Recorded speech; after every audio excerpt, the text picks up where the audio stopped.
review, and in this DC comic review I'll be covering Batman issue 128 and also Teen Justice issue 5. I'll now get things prepared for the first one that I'll be reviewing.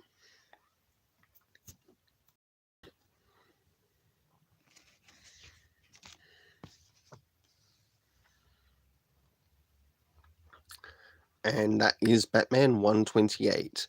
So first things first, do these covers in any way, shape or form connect to something that is happening inside with the story? And enough they do, to which I give the first cover on the left hand side a 7 out of 10 and the one on the right hand side an 8 out of 10. It's now time to look into the internal art, which we get to have a look around the beginning, middle and of course the end. I will not be covering the backstories in this. So I'll get things prepared.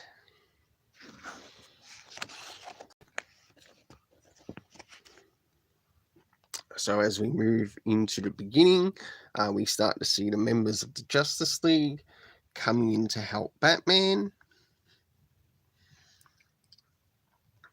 And they're also going up against Failsafe. I'll now move towards the middle.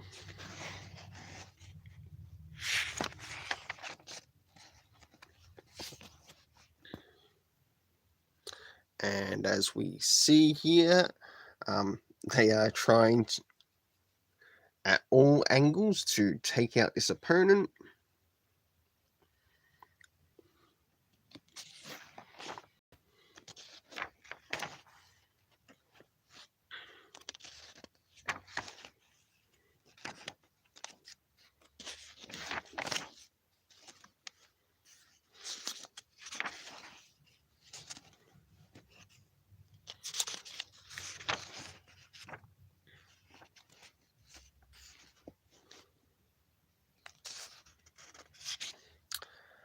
And last but not least, we end up having Bruce Wayne catching up with Aquaman and probably getting some help from him.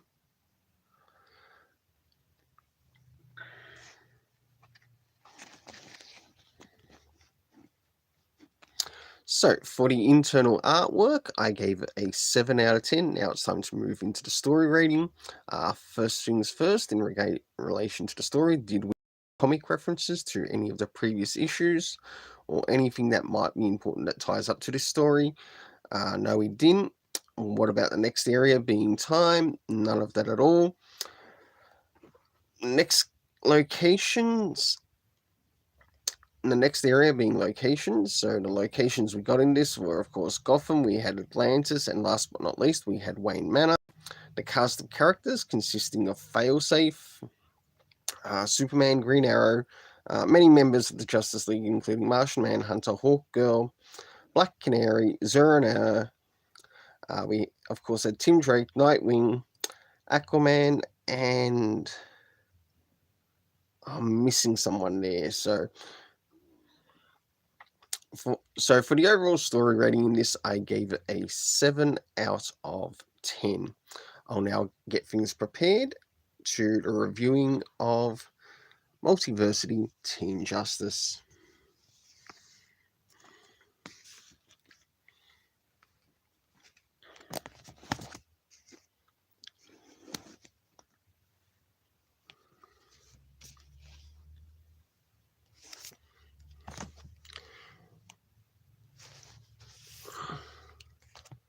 Sorry for the delay. As I don't have my usual equipment, it is taking a little bit longer to do this. So, jumping into first things first. Do these covers in any way, shape, or form connect to something that is happening inside with the story? Sure enough, they do, to which I give them both a 7 out of 10. It's now time to move into the internal art, which we get to have a look at what's happening story-wise around the beginning, middle, and end.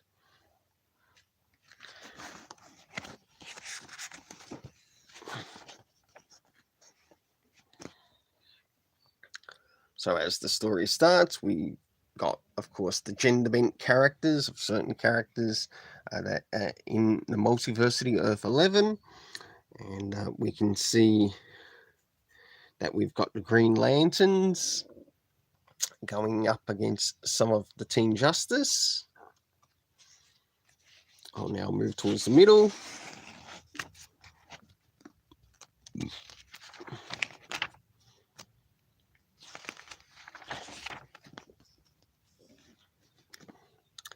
And as we start to move towards the middle, we see their Supergirl or their Super Daughters, and we move into what's happening with the other members of Team Justice as to who has made an appearance.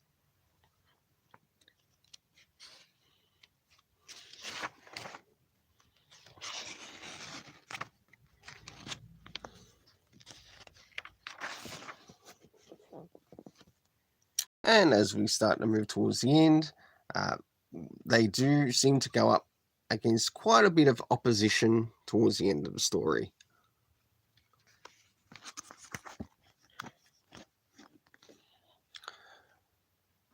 So for the internal art, I gave it a 7 out of 10. Now it's time to move into the DC's, into the story rating.